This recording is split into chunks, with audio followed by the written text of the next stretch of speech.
G'day, this flight is just to demonstrate a bit about what competitions flying's about, putting back into the hobby and also improving your own flying. Start and tune your engine and operate under various conditions, even atrocious ones, at various flying fields.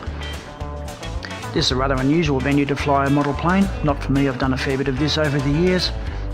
And by the way, the engine has been warmed up and tuned prior to taking off. You don't want to blast off here without doing that. You don't want to do it anywhere, but particularly here. So we're just about good to go. It's quite windy. Just wait for Davo to keep his head down.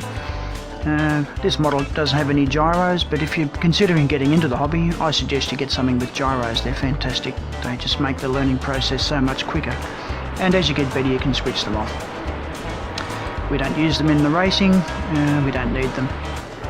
As you can see, it's just going to blow around a bit. If you keep an eye on the wingtips, that'll just show you what's happening with the wind. It's sort of 35 to 40 k's an hour, gusting to 50. It doesn't really affect models like this all that much.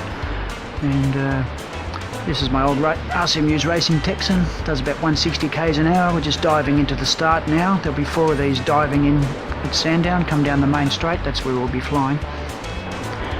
And yeah, it's going to zoom through under the bridge. I've flown under every bridge at Sandown and also the Phillip Island Grand Prix circuit. Inverted with the smoke on down Doohan Straight. Bit of a hoot, can't do it now.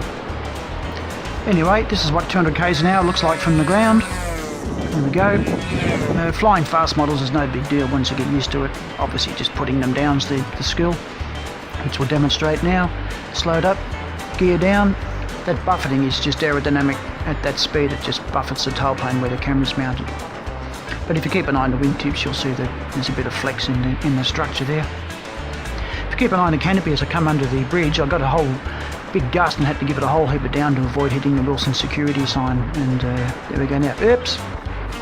And once it's on the deck, I had to give it full aileron left because it's got an aileron rudder mix and it's swung, and I needed every bit of rudder I could to stop clanging into the armco.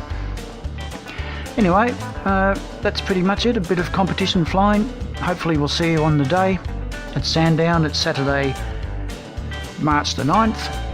It's 3 days, but the air show's on the Saturday, I beg your pardon. Trains and cars and boats on the Saturday, Sunday and the Monday. And if you're looking for information on radar control flying, log on to that website there. It's my magazine website. You can get a free copy of the magazine. Cheers. Hope to see you there.